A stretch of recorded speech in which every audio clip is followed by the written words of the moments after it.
Brad Williams, Excel Prime 3.3, the secrets to working with Excel windows. To move a window, click and drag its title bar with your mouse.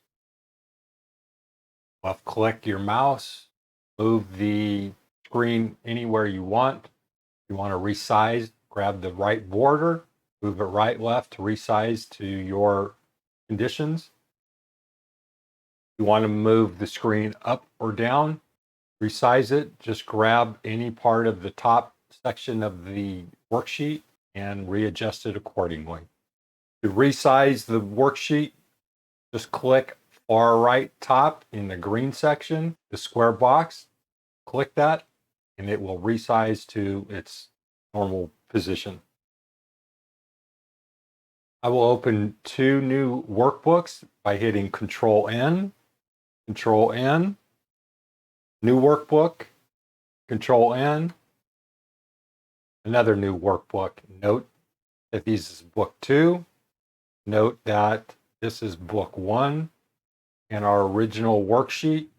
We'll arrange these to be in different viewable position.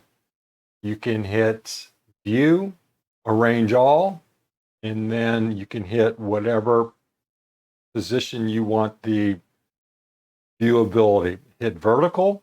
Here we have book 1, and here we have book 2.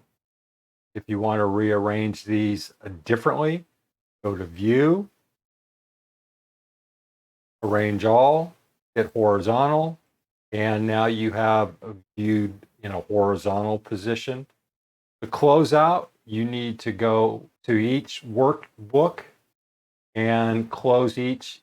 Go to the far right in the green section of each workbook and just close out that particular workbook.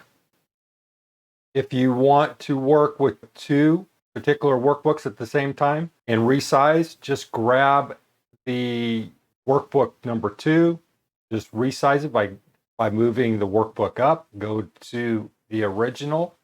Here we have title 3.3. Just grab the lower section of the workbook, drag it down, and you have both workbooks in this vertical viewable position. To close a workbook, you can hit Ctrl+W or Alt+F4. Brad Williams, Excel Prime. Thanks for watching.